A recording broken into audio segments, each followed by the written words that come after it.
Thank you for coming to USC. We welcome you all here for this event.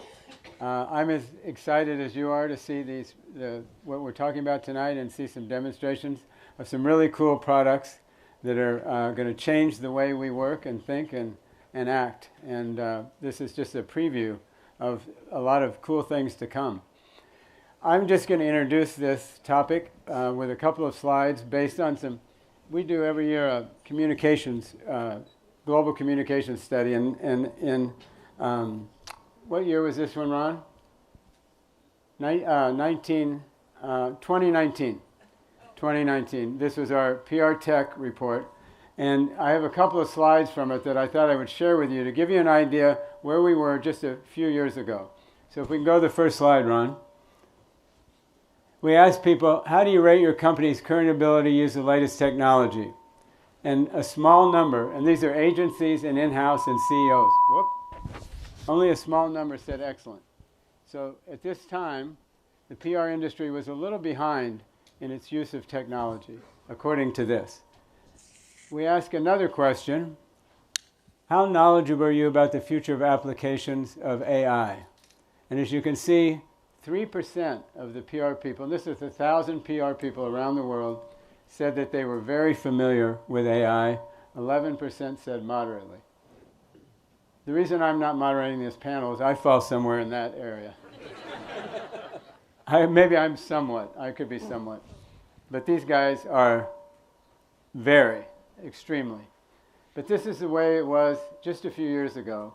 And you're going to see tonight how much it's changed since then. Let's show one more slide. Artificial intelligence will be very important to the future of PR. PR professionals, 18% agreed. It's amazing, isn't it? Denial in a slide. What? It's denial in one slide. But the students are way ahead of the game. Aaron was involved in this survey. You did it with PRCA in England, in London, just recently, with the agencies there. What was the number of people said that they were going to explore AI in the future? 25%. 25% says they were not. Except I did my own survey and it had 90%, but I designed it. Oh, you designed it, okay. Yeah. But say in England, PRCA said that 25% said they were not having anything to do with AI in the future. So it gives you a little picture of where the industry is. There was one more slide.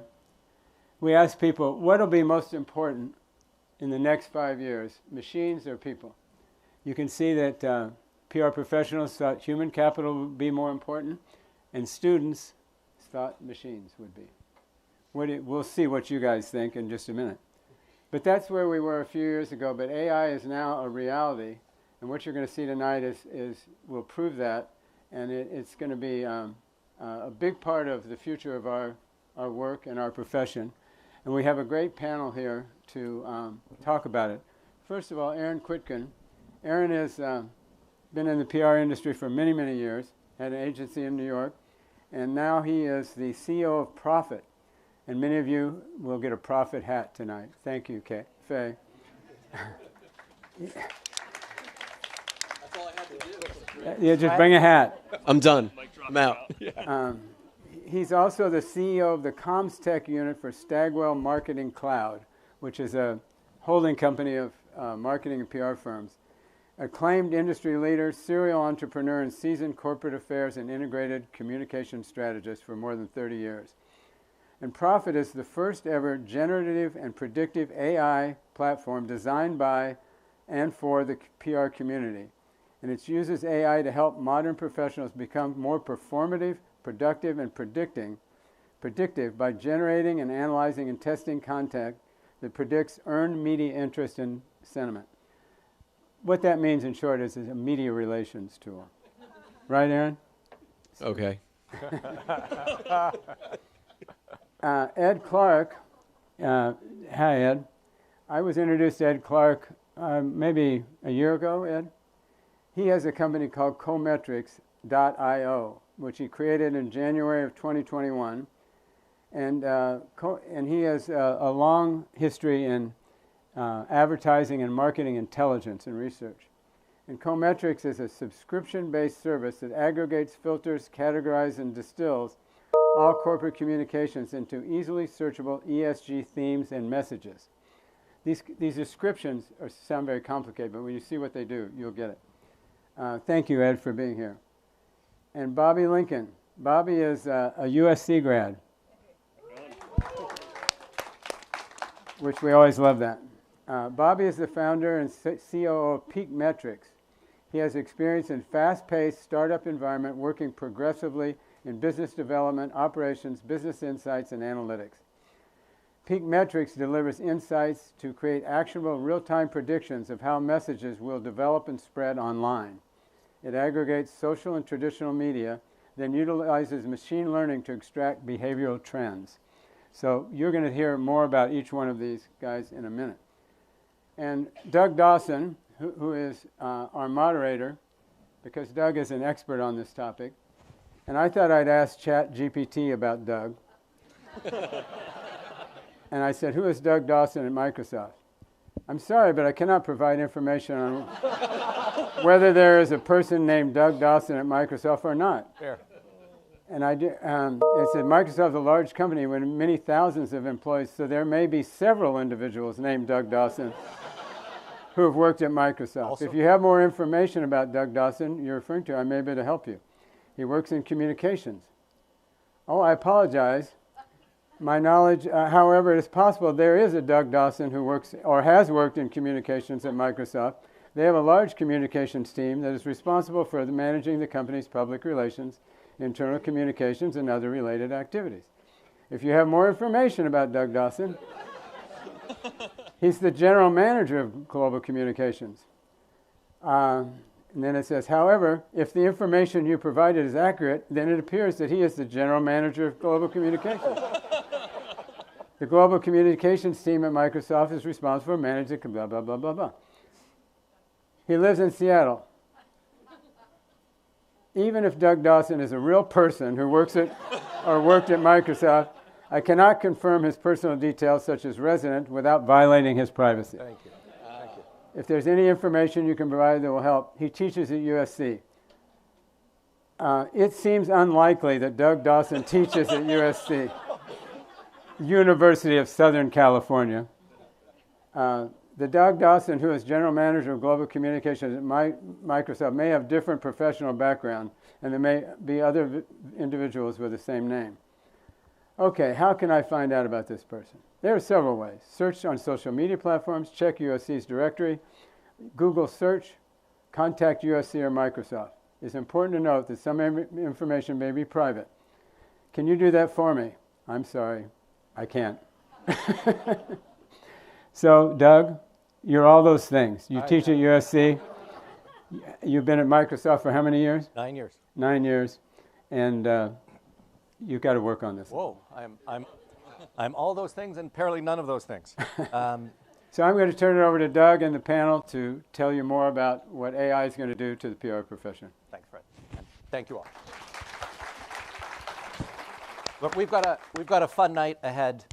It's also an opportunity for me to wear both of my professional hats. As Fred mentioned, perhaps not ChatGPT. Try Bing next time. I did. Okay. I do work at Microsoft. I oversee our global communications at Microsoft. And then I am also co-teaching a class here at Annenberg. And so I get to wear both of those hats tonight. And so it's a pleasure to talk about AI. But it's actually a pleasure to moderate a discussion about AI where I actually don't have any answers. But I get to ask the questions. This is the best seat in the house. But as you might imagine, we're thinking deeply about artificial intelligence at Microsoft. And we've had the same discussion in our class.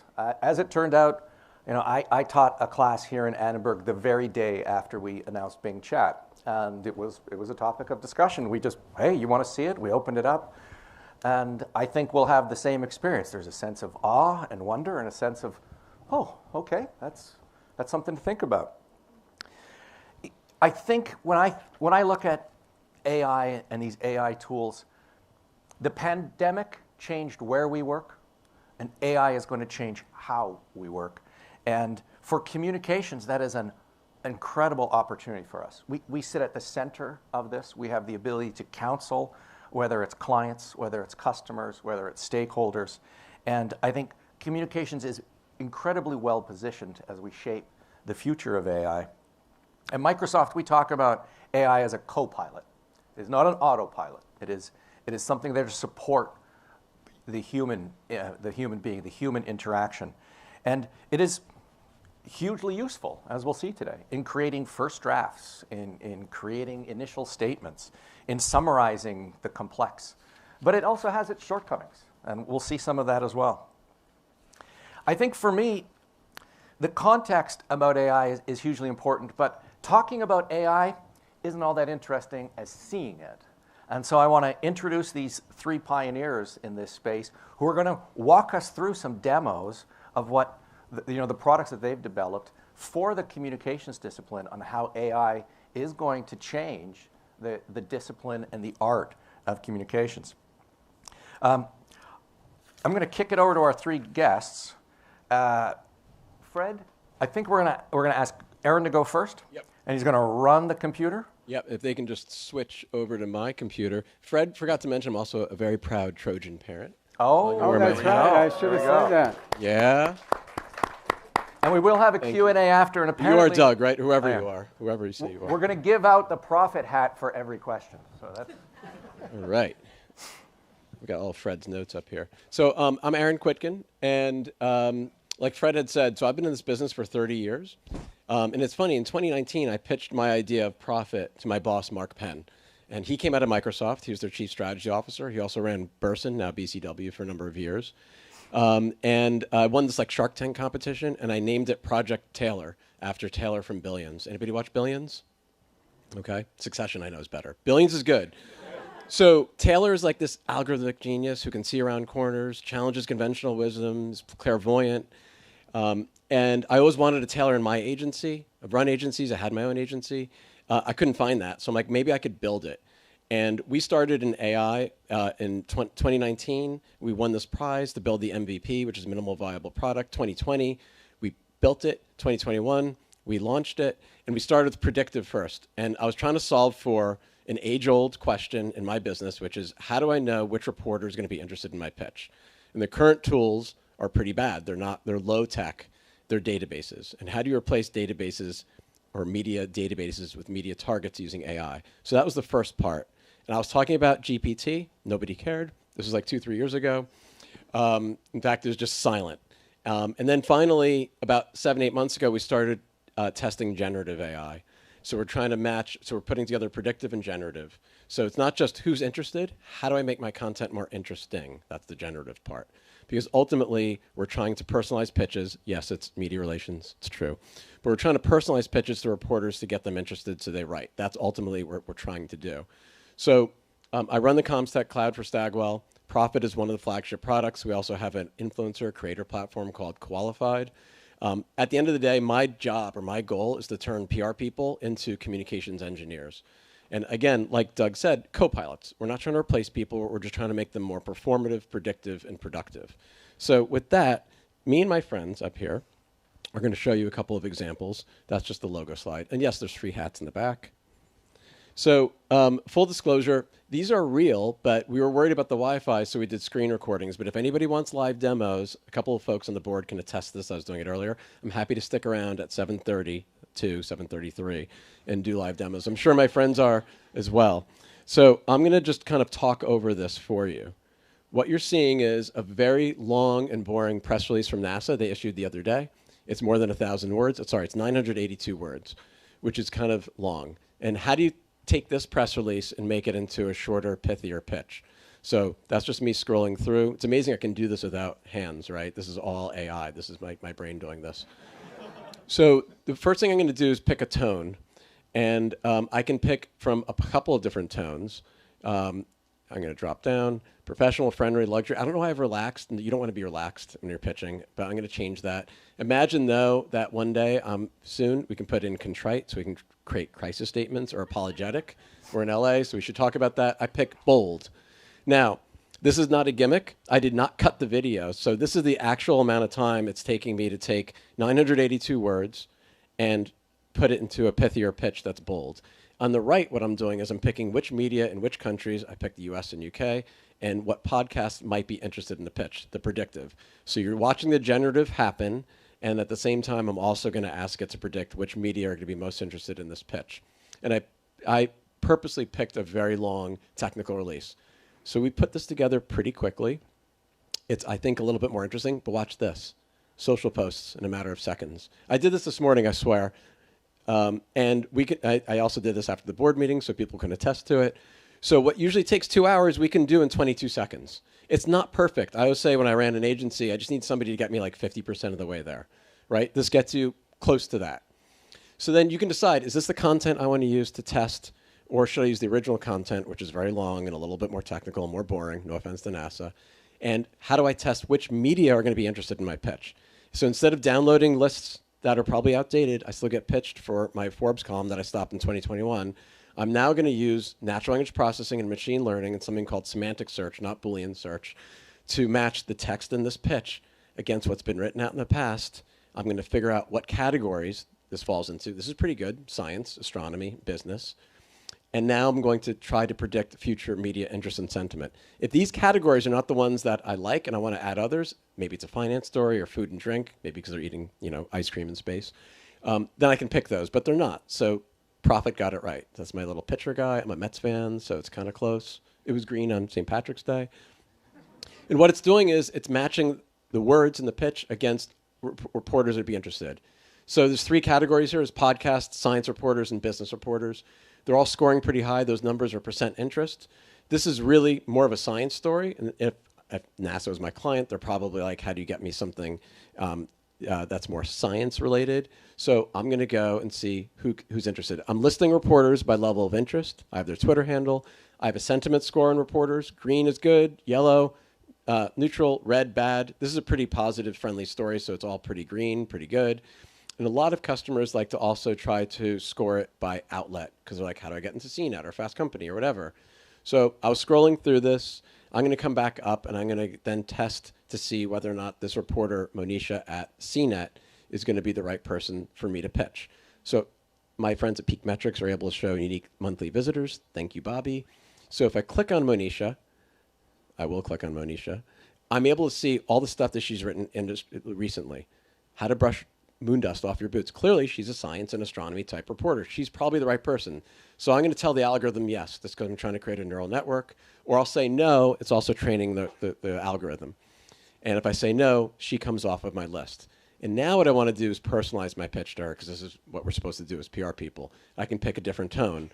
In this case, I can't remember what I picked. I think it's professional. It is professional. Again, this is like a cooking show. I'm just going to talk over it. This is real. I didn't cut it short. I didn't cut the video short at all. I'm going to try and relate what she's written on in the past to my pitch to get her to write in the future about my story. And what we're doing is we're scraping her last 3-4 stories. Eventually, we're going to scrape her LinkedIn and her Twitter profiles as well. And eventually, I'll be able to do this concurrently with like 20, 25 reporters at the same time and then send them the pitch. That's the idea. Is it perfect? No. Does it get you one step closer in 23, 24, 25 seconds? Absolutely. The other thing that you're going to see is that I can send the pitch directly to her from my native email environment. So those of you who work on other platforms, I'm not going to name them, they try to get you to email from their platform. I don't like that. I have privacy issues with that. I just have issues in general, but I definitely have issues with that.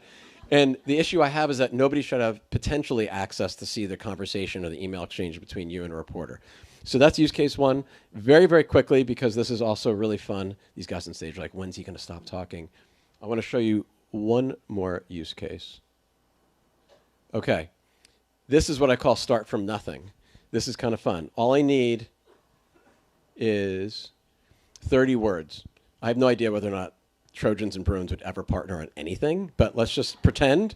This is what you call disinformation that Bobby can then help with, create countermeasures against. So I just wrote 30 words that USC and UCLA, I write very slow because I'm old and not very good with spelling, thank God for spell check, that these guys are going to partner on a joint program for students on ethics of AI and communications.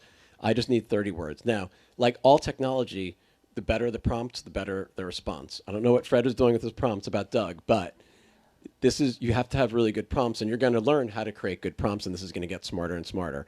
And what I'm asking it to do here is to create a pitch, not a press release necessarily, just a pitch out of just a couple sentences, which eventually will be, because I don't know how to spell, will be created. So I'm going to hit generate. I can't remember what tone I chose. It was early this morning. Persuasive. Persuasive is always a good tone. And I'm not going to run it all the way through. I just want to show you how this can create 300 words out of whatever it is, 36 words. This is the cooking show. This is why I didn't want to cut it, because it wouldn't have been legit and real. Then I promised going to hand the mic to my friend Bobby. There it is. That was fast, by the way. Now, not everything can start with in a world, like this is Hollywood, right? In a world where, so we need to train it to not do that all the time, right? You can edit this. You can edit over it if you want. But again, look at the social posts, and they don't know who the deans are, so they wrote John Smith and Jane Doe. Obviously, we'd put Dean Bay in there or somebody else, right? Look at the social posts. Like, that's pretty cool. I think it's cool.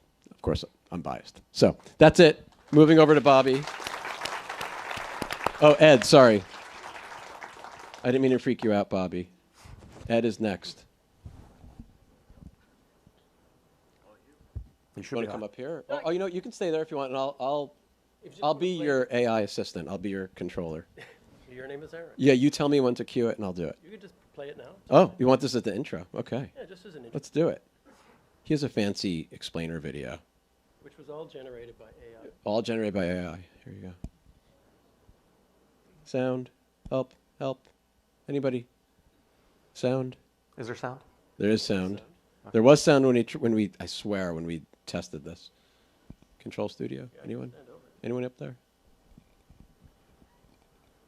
Communications platform that performs intuitive Wait, I'm going and to go back insight. because I feel like you got gypped. Okay. Cometrics is a Okay. groundbreaking You're good. AI You're communications platform that performs intuitive and insightful tracking of competitive ESG communications and positioning. We gather, filter, and distill the torrents of messaging across mediums and channels to provide meaningful analysis and content in an instant/on demand. Our unique and intuitive AI-based platform enables communications experts, marketing, public relations, and investor relations professionals to stay on top of strategic communications from your colleagues, peers, and competitors. Our tailor-made solutions follow the Fortune 100, but can also cover many other sectors or competitors. We take everything a company communicates, including SEC documents, annual reports, press releases, web pages, ESG reports, social chatter, and even paid advertising. We can easily process large documents and track advertising to ensure your communications are on theme and strategy.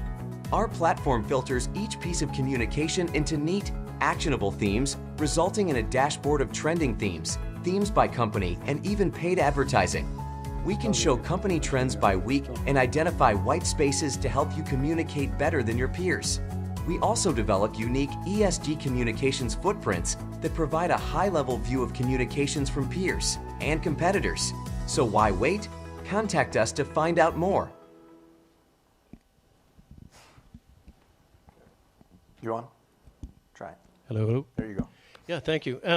I'm Ed Clarke, founder of Cometrics, and that was entirely generated by AI, including the really hokey clip art and everything. It was quite cool. And there is no Fortune 100. That's the other, I don't know if anyone picked up on that mistake. There really isn't. But anyway, that's what we do. We take everything a company communicates, and with the rise of ChatGPT, et cetera, the volume of content going out is going to increase exponentially. So what we've built is really a 4-layer filtering process and platform that takes everything that companies are saying. We extract key themes along ESG, which is just what we're doing now. It can be really applied to other areas.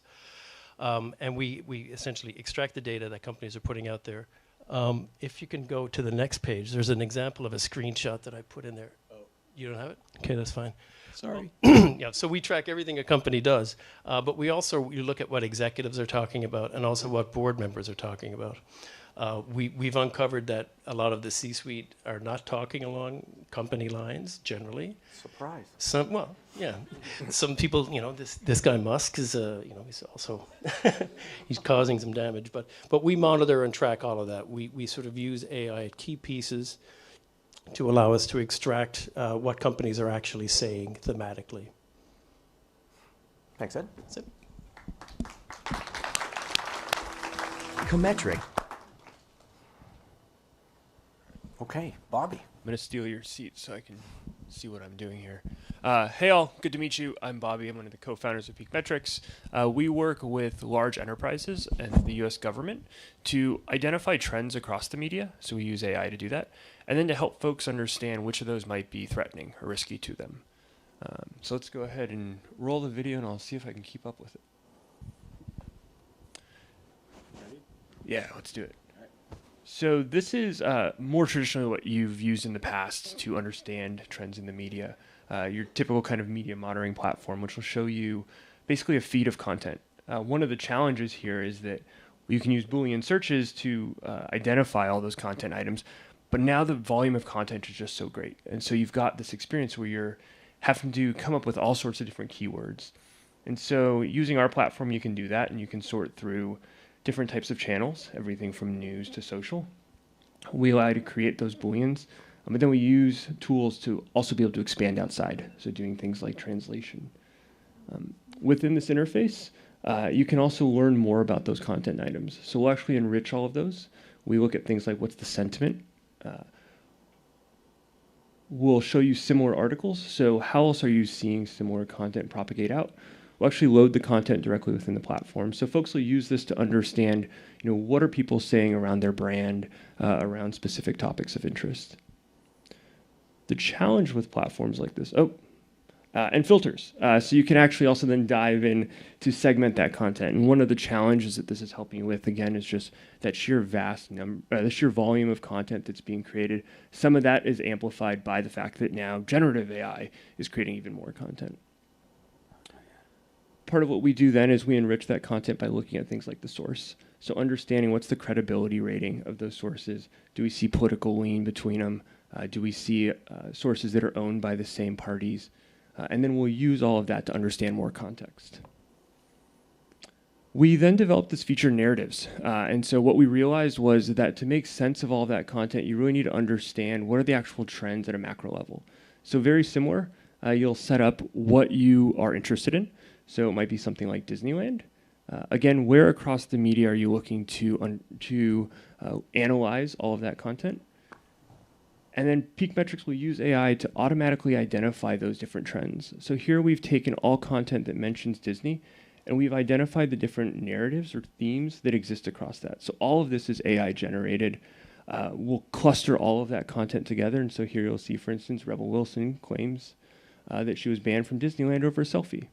And here's all the different pieces of media that comprise that narrative. Again, you can dive in deeper to understand, what are the actual media items that comprise that. From here, you might be curious, okay, well, what do I actually do with that, and what's driving those narratives? And so we'll use what's called graph analysis to show links between different data points around that narrative. So here we're looking at those different narratives that we've identified, family fun at Disneyland, Disneyland resumes Magic annual passes, and here's all the different sources that are contributing to those different narratives. And what you can start to see here is links between the sources that are amplifying different narratives. We can pivot this data in different ways, so being able to understand, for instance, are all these sources owned by the same parent company? Are there certain social influencers that are pushing different narratives? So again, a lot of this is to help provide context around that content that you're seeing. Cool. Excellent. Thank you all. So seeing is believing, but also, the opportunity for us to ask questions of our panel. I want to be mindful of time. I did use Bing to ask some questions. It's a little bit more accurate than Fred's search, which I was grateful of, and it was actually pretty intuitive. The first question it spit out actually was for you, Aaron.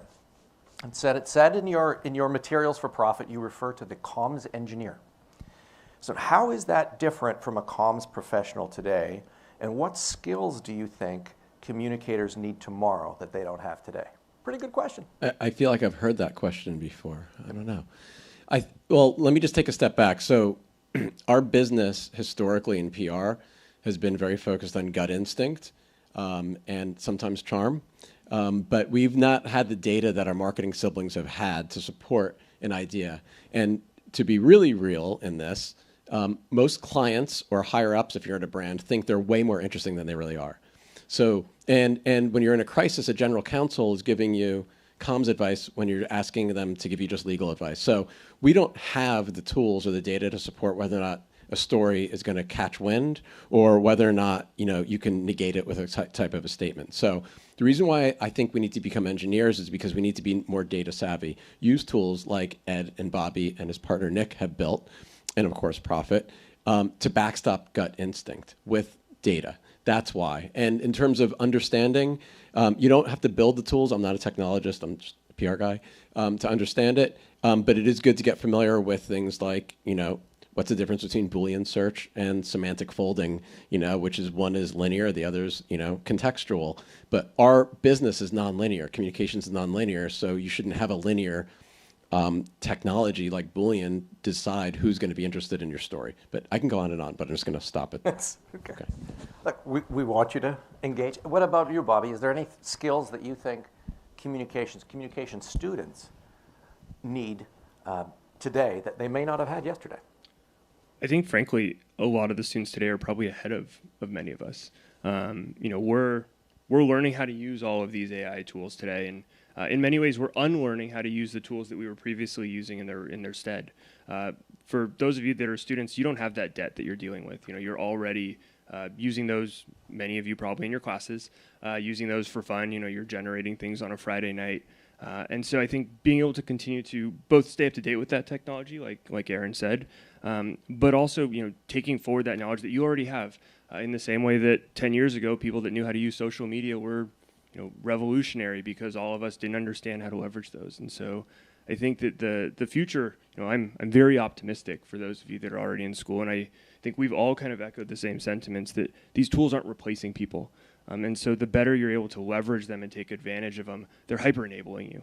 And so really it's, you know, adopting them and embracing them and moving forward with them. Thanks. Ed, I'm going to come to you. We're the Canadian side of the stage. So we need to represent. Tell us about the initial reaction to Cometrics. What are clients saying? How are they responding? Wait, does that mean you're the nice side of the stage? Yes. Just yes. checking. We've got the healthcare figured out, you know. I'll come back to that one. Yep. But how are clients responding to the tool, but also to AI in general? I think generally it's a positive response because what we're doing, we're actually allowing companies to sort of look outside of what they would consider their traditional competitive group or peer group. So we're able to sort of show, you know, with the help of AI at different points, you know, sort of connections between companies that didn't really exist, thematic connections. And I was going to show you earlier, we've got a really cool graphic where we show, you know, the ESG footprint, communications footprint for a MasterCard, and we compare it against a Microsoft, and then we compare it against British American Tobacco.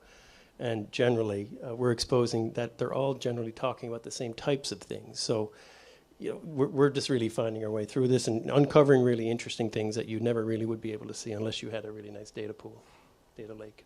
I think finding your way through this is going to be a theme for our discussion. AI poses many benefits when it comes to speed and cost, but accuracy remains a work in progress. And so perhaps a question for Aaron or for Bobby, how are you looking to address that part? You go first this time. Sure. Yeah. So in our business, we actually don't care as much about accuracy. You know, really what we're looking at. Maybe I should have gone first. Well, I'll tee you up on this one. What we really look at is influence. And I think, you know, for what we're doing, whether it's AI generated or not, you know, how is it able to matriculate out into the media ecosystem and, you know, how is it received? How does something like the Pope in a puffer jacket all of a sudden set off, you know, an entire like trend? And so, you know, accuracy I think is less important than, you know, what the impact is. And I think tools like Aaron's are designed to help you provide that impact more easily.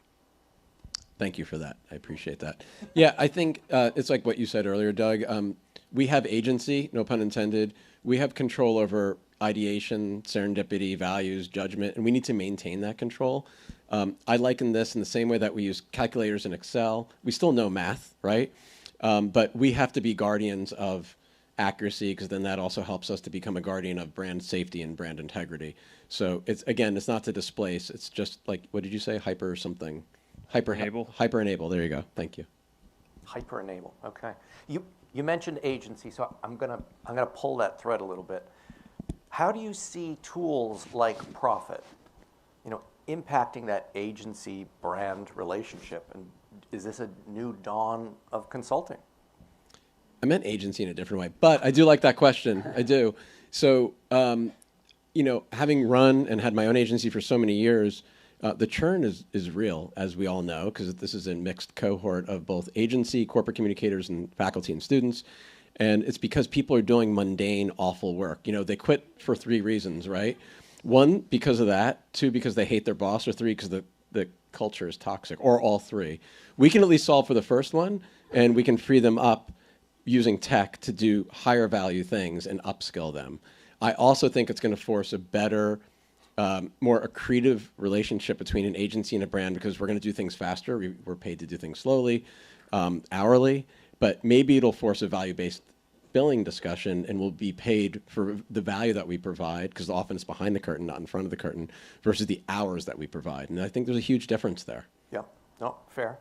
Let's also, we're going to lean into some tough ones. Let's talk about ethics and AI. And how can... That's for you, Ed. How can brands ensure that their use of AI is responsible, is ethical? And it's a question for all of you, but we'll start with Ed. Thank you. Give me the hard one.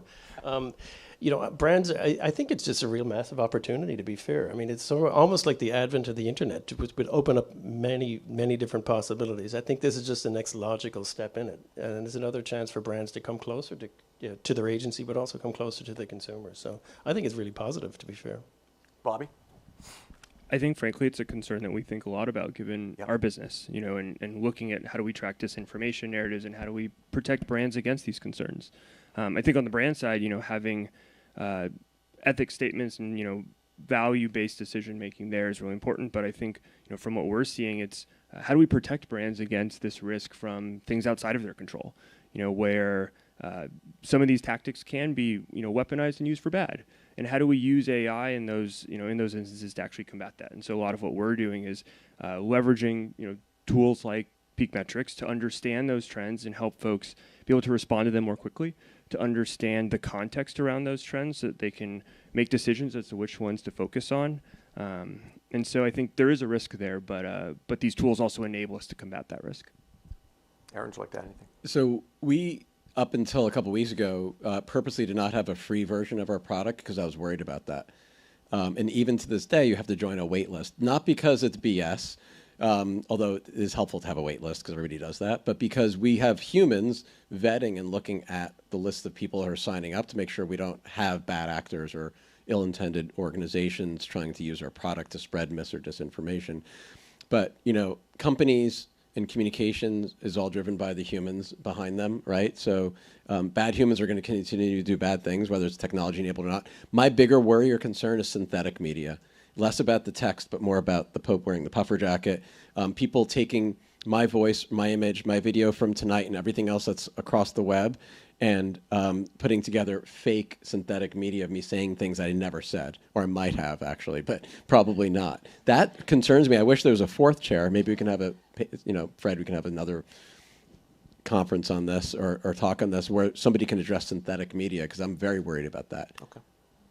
When speaking to each of your clients, prospective clients, the advent, the introduction of any new technology comes with that sense of awe and wonder and that sense of fear and uncertainty. How are you having those conversations when it comes to the uncertainties that AI does create? Is that, I'll start. I'm going to start with you. Sure. Well, like a year ago, I thought I was dead in the water, to be perfectly honest, because I'm talking about this and people are like, yeah, maybe, I don't know. And thanks to OpenAI, which we sit on top of, and the novelty of ChatGPT, which is helping to drive awareness. And I see it as this continuum of like, first there's doubt, and I was in the sea of doubt, then fear, then there's curiosity, and then there's courage, and then there's adoption. And I think we're right now in our industry, the conversations I'm having is somewhere between kind of curiosity and adoption. And I feel really buoyed by it. I've never been busier the last 3-4 weeks. And I don't think this is I think this is a different hype cycle than, say, the metaverse or NFTs or blockchain. And I had a little bit of envy a year ago, and all that was like the rage, because I'm like, that's not real. I'm sorry, it's just not as real, right? This is very real, and I think it's the most consequential thing to happen to our business since, I don't know, the internet, the iPhone, email. I can't. It is incredibly consequential for us, but I think in a positive way. Bobby, what would you add to that? I think, a lot of the folks that we talk with, they've felt the impact of AI in a negative way. I think it's, or the impact of negative media influence. Something like 46% of companies have felt some kind of social media attack. And so in many instances, they're struggling to figure out how to deal with this. The volume of content is too vast for them to use traditional methods to actually be able to sort through and identify these trends. By the time they do, they've already gone viral, and their ability to combat them is extremely difficult, if possible at all. And so I think, for us, AI is just another tool in their toolbox. It still requires a person to go through and be able to, understand how to use it and to implement it and to refine it. It's not replacing anyone in that instance. But as the landscape has evolved, and a lot of that shift is due to AI, the tool set that you use to address it needs to evolve as well. I think you're on. Sorry, I'm on. You're good. Yeah, no, I think when we speak with clients and speak with potential partners, it's really more of a revelation. It's great you're able to see this information that you currently couldn't see because of this. So it's actually quite. We're not getting a lot of sort of negative. It's oh, you can do this. This is great. So generally, it's been positive. You've all mentioned, the introduction of ChatGPT. Fred showed a slide earlier. It was from 2019 in terms of the adoption. I imagine if you showed that slide in November of 2022, it would probably look quite similar, where this was a seminal moment for generative AI was the introduction of ChatGPT. But a question for you, Ed. With the rise of ChatGPT, has that also impacted the volume of coverage that you're seeing relative to ESG? Absolutely. And I think what we're seeing as well is, do items like ChatGPT allow, a magnificent or sort of exponential increase in the amount of content you have to sift through? Absolutely. There's even more stuff. And in terms of what we do, we only extract things with ESG messages. It can really extract anything, but as an example, we only produce in our production database, only about 2% of the records we look at are actually themed and tagged. So it's interesting in that the more content that's out there, the more valuable, the less content is actually more valuable when you have that. So Good. That's what we're seeing. Now we're going to open it up to questions from the audience, and Fred's also looking at questions. There's a QR code right here if you'd like to provide your questions. There's a couple of mics in the room. I see a question at the back. We'll begin with Hi, quick question. What about languages? So this is all in English, right? And we're global, a global economy as we were. Chinese, Spanish, etc. Can we pitch in different languages? Can we change, thoughts and feelings? And we had those different PR pitches, strong, whatever it might be. Does that take into account cultural differences in languages? It will. Give me like 3 weeks.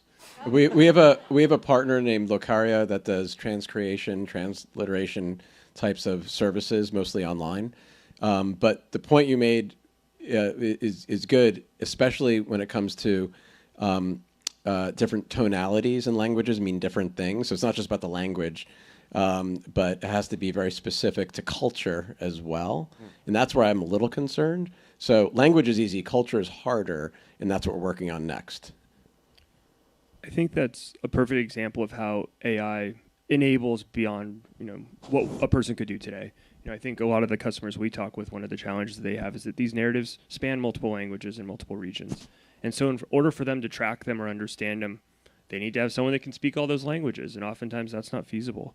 And so we've been able to use technology to help them be able to track these trends as they spread from the U.S. elsewhere, or as they originate from a foreign country and then migrate into the U.S. And so, another instance where tooling like this allows us to do something that currently is just missed. Great. I see a question over here on the left. Thank you. First of all, I work in wellness, and everyone asks us to define what that means. So could some of you define AI and then answer if you think it will mean a loss of jobs in communications? Thank you. Aaron, you've probably been defining this one for a while. When I started in this, I defined AI as augmented intelligence, not artificial intelligence. To me, and again, I'm not a technologist, the artificial comes in when it can learn from itself and you create what's called a neural network. I haven't created a full neural network yet on the predictive side. I'm still learning. So the more users I have, the more experiences I have, the more I can learn in an anonymized way. On the generative side, that is AI because we've got templates and it's learning, but you still have to teach it. So that's how I describe it. Again, a non-technologist, just everyday human in the PR business trying to describe it. The question on jobs. Like jobs, oh, sorry. Jobs of course. will change. I think it's going to create more jobs. I really believe that. And I think it's going to create higher value, higher paying jobs where people are happier and they stay longer. I really believe that. Not in all instances, but most instances, I do believe that. And I think it'll help people be more effective in those jobs. Correct. Question here at the front.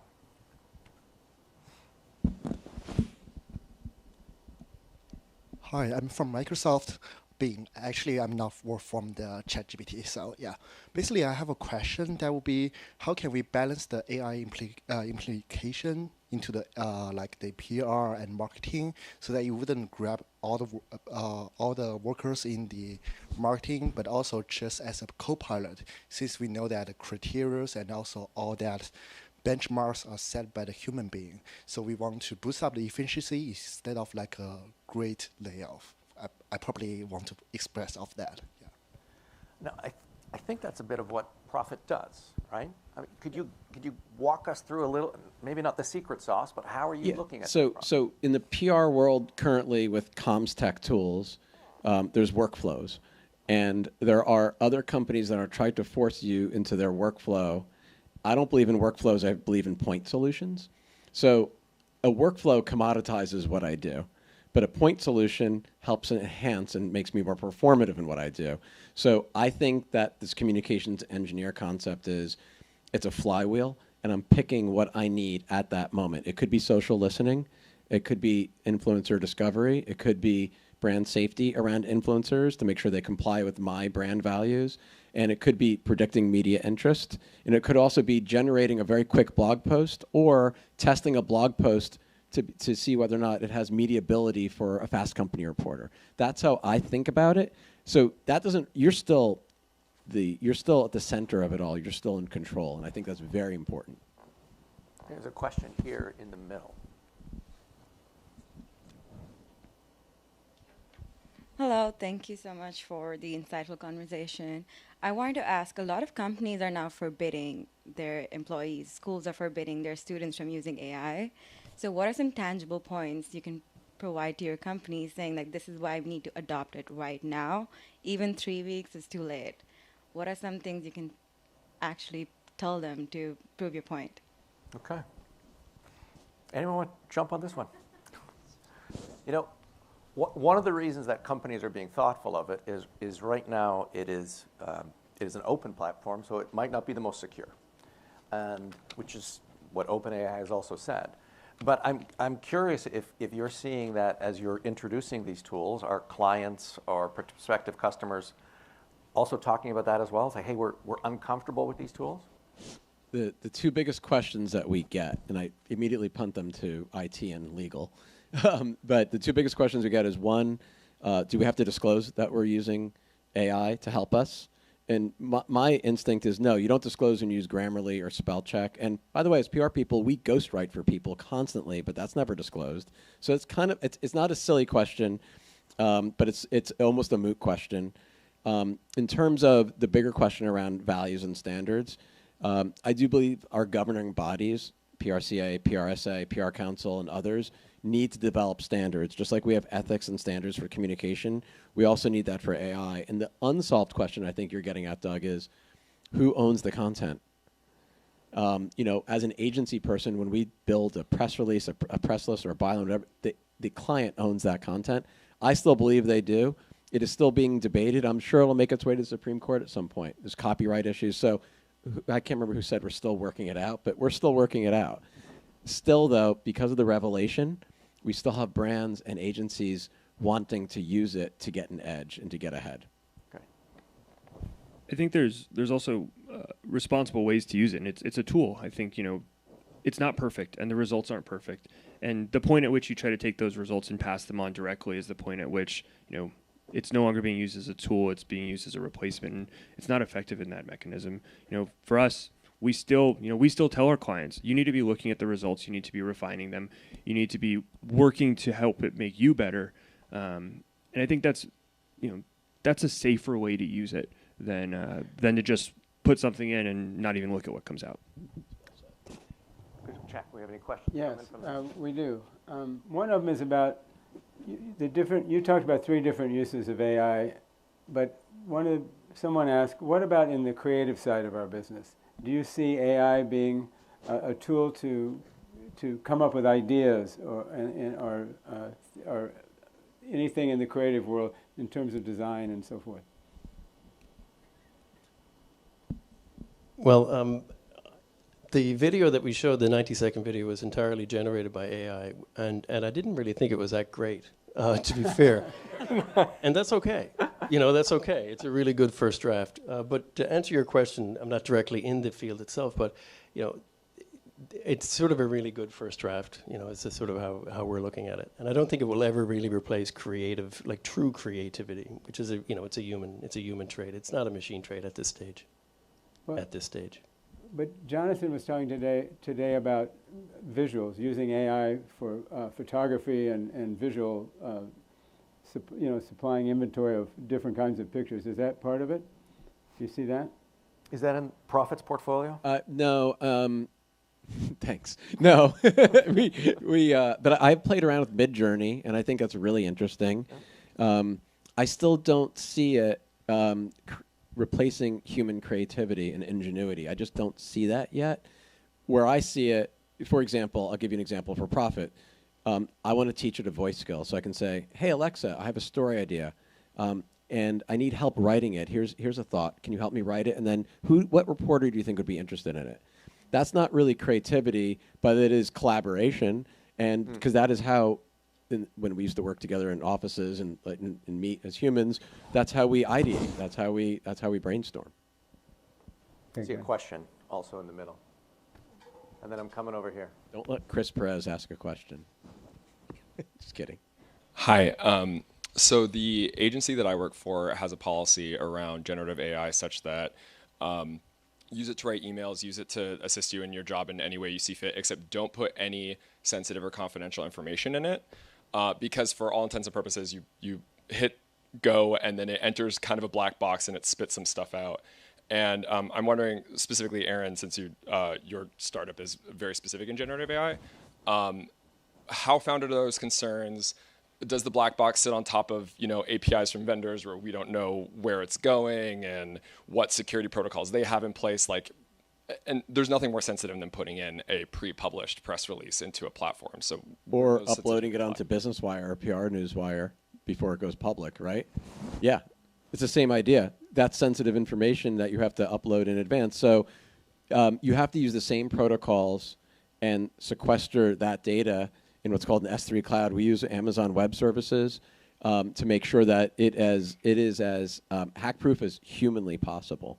I'll say that maybe 20-30% of the data that's uploaded is probably sensitive data, but you also have to put up walls in terms of who can see it, where it sits, and how it's encrypted. So we think about that all the time. Can I say one more thing, though, just related to that?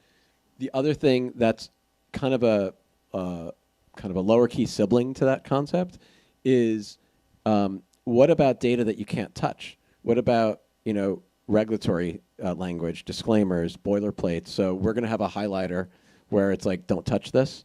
You can't touch this content, because that is actually a very practical, bigger concern for me, because you can't rewrite that stuff, especially if it's regulated by the government. Thank you. Okay, Alexandria. I don't have a microphone, but oh, it's coming. It's coming. Hi, this question's actually for Ed. I was just wondering, in terms of clientele for your platform, like the investor community using it, how can you further kind of shift through what's being said about ESG and kind of filtering what's technically greenwashing, or kind of making sure they're not just saying it but doing it as well?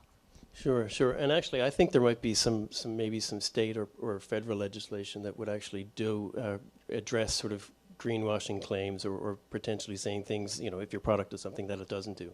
I actually think there's going to be a state or a federal some sort of legislation to control those washing.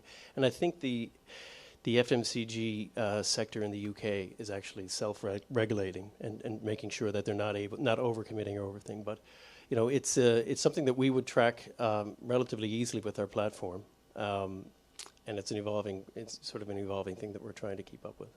Okay, we'll stay in the same row.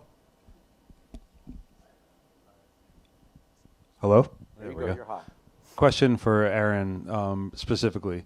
Have you thought about what levels would be most inclined to use profit within, like, say it's an agency? Which level staffer would be most commonly utilizing that? And are there different uses of it as someone might grow in their career?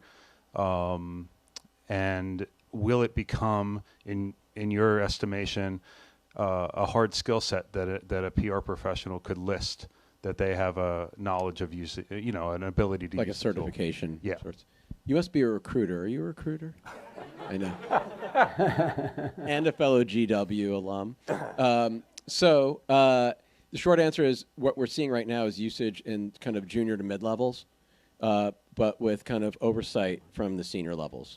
And we think, and people are starting to incorporate it into professional development because because it's not perfect. It's a great way to show what is right and what is wrong, and how do you adapt and edit and come over the top like an editor on the generative stuff. But also looking at media lists and predicting which journalist and what sentiment means, and how do you pitch the right journalist, and what's the difference between a right target and a wrong target. That has to come from a human coming over the top, but this is a start. But mostly, I'd say junior and mid-level right now. Okay. We're going to come here, right in the middle, the gentleman in the black, and then Fred, I request him online. Yes. Keep going. Hi, probably one for Aaron. What has exhausted feedback been from reporters that you or your agency colleagues have reached out to and know that they are being contacted through profit? And I ask this because I think a foundational element of the relationship between PR pros and reporters is trust. Trusting that people have done their homework, taking the time to get to know them from a personal level. So I wonder whether there's been any feedback almost dismissing the act and the role of PR professionals because they feel it's being done in 20 seconds and with little to no thought process. So we haven't gotten any feedback in the generative because they don't know. How would they know? But I can tell you, reporters just want a really good story, and they want a story that's relevant and resonant to what they cover, and they love it. I've had only really, really positive feedback and press. And as somebody who writes for The Drum, used to write for Forbes, has my own podcast, every time I get a bad pitch, which is about 10 times a day, I actually reply with, "Hey, do you want a profit demo?" And it's worked. Because they're pitching the wrong person. Like, I like the Gypsy Kings, but why would I write about them? I don't write about that. That literally a pitch I just got yesterday. But it's been very positive. And Aaron, you want to elaborate on, a lot of times the computers are writing the stories on the other end too. That is true. Actually, that was part of the inspiration years ago when I saw that The Guardian was doing box scores and earnings digest using AI. And we talked about it earlier in the board meeting, how Bloomberg uses computer-assisted writers as well, and they make mistakes too on occasion. So the relationship is really between your computer and the media's computer. That's Bobby, here's a question for you. Someone said that you talked about source credibility in your presentation, and they were wondering what do you base that on? Yeah, so one of the things that we think a lot about is, attribution around the content that you get. How do you know what shows up in front of you and why? Today you don't. And it's part of what makes it challenging to understand how these different narratives emerge. So we've partnered with a number of folks that are looking at everything from manually ranking sources, so using journalists that will actually go and look at, are these stories that the source is writing about true, and using that to drive credibility scores, to partners that are looking at things like synthetic media. Do we see sources that have a high volume of deep fakes associated with them? And so we'll take all of those contextual pieces together to help us understand, where do we think a narrative is going to go? How do we assess the risk score of a different, narrative or theme as it's emerging? We've got time for a couple more questions. That was the fastest 30 minutes. Here on the right-hand side. I'm really impressed with all of your products, and I look at you all as futurists. 5 years or 10 years from now, where is this headed? Okay, great question. Let's start with Ed. We're still figuring that out. No, really, it is an evolving thing. If you look 3 months ago, who knew? Well, we wouldn't even be here on the stage. So I really have no idea. I'm excited to see, though. Okay, Bobby. I think that even 6 months from now, a lot of the questions that we're currently wondering, we'll have answers to, and we'll have a whole new set of questions. I think tools like this are going to become more commonplace. Right now, it's a big topic, and it's we're figuring out how do we use them within organizations. We're figuring out what's the regulation around them. I think once we get past that, you'll start to see these being introduced, into more common areas, and it's not going to be this thing that we're up here talking about on the stage. It's going to be something that everyone's learning in school. People are figuring out how to engineer prompts so that they can make sure that they're optimizing for results in the same way that you see people doing search engine optimization now, and that's just kind of a common practice. 5 years in the future. I totally agree. I see a couple things. One is you will have as much importance focused on the tech stack inside of an agency or a brand as you do the human stack, if you will. So that's one thing. I do think that long form is going to get better. I don't think it's going to be quite as cringy or as inaccurate. Will always require us, and I'm very excited for voice skills. I think voice skills are something that hasn't necessarily been integrated yet into generative AI, and I'm incredibly excited about using generative AI in a media training role to help restate things in other ways that might be more positive for brands, especially in times of crisis. I mean, we could talk about my product roadmap, but it's long, and I do think that it's bright and optimistic. Great. One more question here. If you want to raise your hand for the one with the microphone. There you go. Hey, hi, my name is Deepa. I'm from the grad program here focused on social media. I think the previous question was a great last question, so sorry to spoil the party, but... make it better. Yeah. But along similar lines, I think, about 10, 12 years back, social media kind of took and united advertising, PR, and marketing and made everyone a lot of money. Let's say it's 2035, 2032, 2033. What does that entry-level PR associate, entry-level marketing associate role look like? And this, I'm not asking for a title, the job title. Yeah. What would be some of the unforeseen skills? And these could be soft skills, like working with AI, like you said, being hyper-enabled. But anything apart from that, are there any specific skills that might become very relevant? I think if we were to go back 15 years and ask what the skills would be for a communications person, I'd be fascinated to hear what those answers are today. But similar question to the one before. What skills do you see communicators needing to be successful tomorrow and in the future? I think the skills don't change, actually, because I still think we need to be that invisible hand. I'm speaking about PR people. We're so often kind of behind the curtain. We spend all of our careers helping others tell their digital transformation stories and innovation stories and their journeys, yet we don't look at ourselves. So our skills and our core skill set of storytelling, engaging resonant content, protecting, brand integrity and safety, helping brands be more creative and shareholder value, all those things that we do, that's still important. I think that we'll be able to do it faster with more accuracy, and we'll be able to predict situations better than we ever have before. We will be able to better see around corners, and I think that's the big difference. Aaron, there's a related question here, and it says, how important is it for people to understand this technology, how it works, in order to use it? I think it's pretty important, actually. It's definitely been the most humbling, most difficult thing I've ever done. It's important to understand how it works. Not as a coder. You know, I put logic in a spreadsheet and the coders are just magical in what they do. But what the downsides are, potentially. And this gentleman over here was talking about security and sanctity, especially of confidential information. That's very important. So you have to get very comfortable with that. In our world, we call it InfoSec, information security. One of the best things that ever happened to us is one of our first customers was P&G. And they put us through their InfoSec, and that hardened us in ways that I didn't even realize.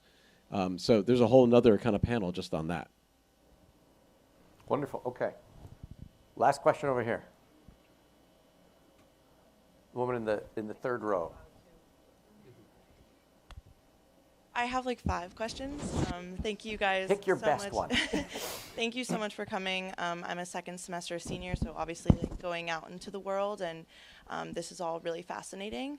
I think that we heard a lot about PR tonight, but AI is affecting a lot of the world. Yeah. Where are you kind of excited to see it like also advance? I feel like you definitely have connections and have seen certain markets grow, and I was just interested in like, other than PR, where do you think this is really going to change the world? Okay, maybe you'd like to tackle that one. The world beyond PR. I mean, for me, it's all about health and wellness. I think that, you know, the more stories I read about people's lives being saved or advancements using AI being able to be interventional and detect things before they become diseases, to me, that is incredible. And that's what I'm most excited about. And I wish I was actually in that business. I love this business, but that's very exciting. What's next? Profit for wellness. It's coming. But Microsoft also does some really good work with disability and accessibility within software. So it's really enabling a lot of really cool things that just weren't possible 3 months ago, 10 months ago, years ago. So I think it's actually quite, especially the accessibility stuff, I think is really cool. I think this common thread we've talked about of hyper-enabling isn't exclusive to PR. You know, engineering. You're seeing engineers now use tools that are helping them code faster than they did, you know, before. And so I think being able to see us focus on kind of higher level tasks because we're able to use AI to help us streamline some of those more base efforts that we're doing, we're going to see benefits across industries because of that. I'd also like to see AI force more conversations around equity and equality. And I think that one of the places where there's an intersectionality there is with creators and pay equity with creators. Because white creators and influencers are paid a lot more than anybody else, and that has to end. But the only way to do that, or one of the ways to do that, is to find the data to help support a new structure. And I think AI can probably help there. Much bigger task, but something I've been thinking about. Ed, Bobby, Aaron, on behalf of USC, thank you for your insights, for your demo. Can I ask one last question? And now I hand it back to Fred. We had this question, I showed it on the slide. In the next 5 years, how would you compare the importance of technology versus human capital in the communications industry? Here we go. Plug for the, which report is that? This is this one from a long time ago. But perfect. Which is going to be most important in the future, the technology or the human capital? Why do you have to choose? Well, will they be equally important? Human capital always to be, but I agree. I think without the human capital, the technology doesn't have a place. Absolutely. There we go. Our panelists are going to be available shortly after.